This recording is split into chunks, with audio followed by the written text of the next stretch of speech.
Watch that dial.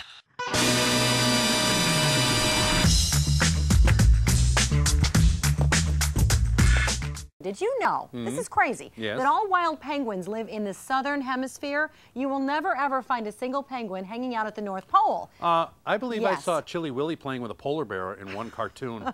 But you will find almost 40 Humboldt penguins living the good life at the Rosamond Gifford Zoo in Syracuse. In fact, that number just got a little boost recently with the birth of 8 new furry chicks. The babies are not out yet on display. However, we took a trip out to the zoo to sneak a peek into the nursery to see how the little ones are doing.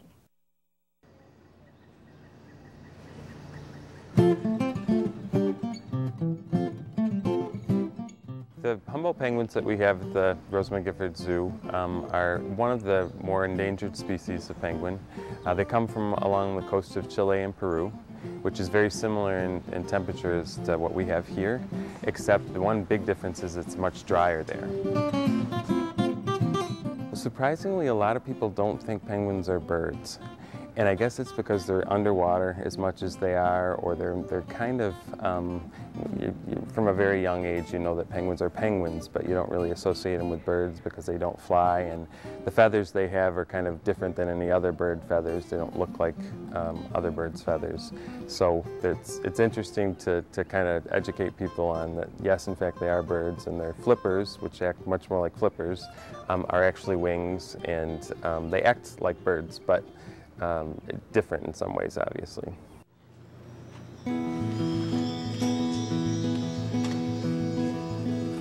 The colony right now is 39. We're really excited to say that we've had 8 chicks this year. The chicks are all between 2 weeks old and 4 weeks old right now. And around day 55, between 50 and 55 days, they're going to be moved to an isolation room where all the young ones are moved together as a group, which is very similar to what would happen in the wild. At around that stage, the chicks have put on an enormous amount of weight. They actually usually weigh more than the adults do at that point. And the parents kind of just wander away and go back to sea to feed and spend the rest of the year.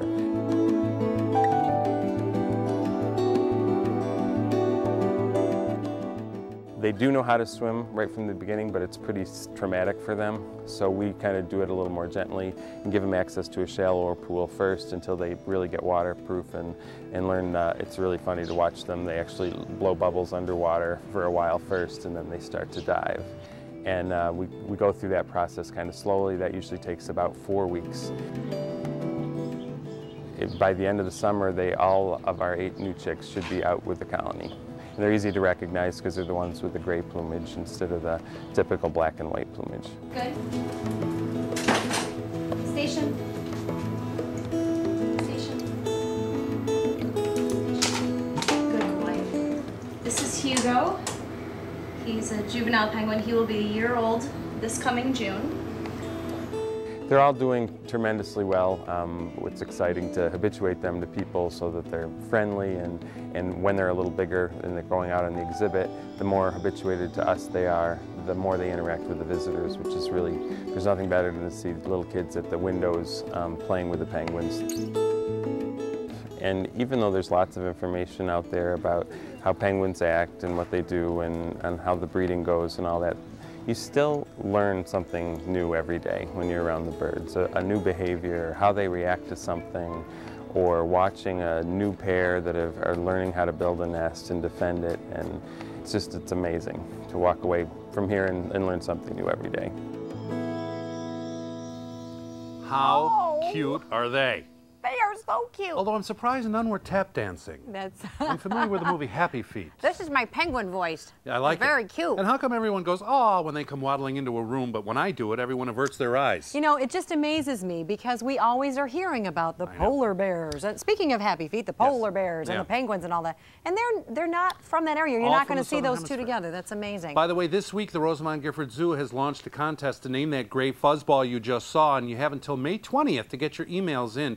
your inspired suggestions to contest@RosamondGiffordZoo.org. Now, because the Humboldt penguins are native to South America, they're looking for names that possibly have a Spanish twist or origin. I gotcha. The top 5 names will be posted on the zoo's website from May 24th through May 31st, and then on June 3rd, that winning name will be announced, and the creative person who submits that name will be named the adoptive parent of the penguin for a year. Oh my goodness. You'll receive a That's my VIP penguin tour voice. of the zoo.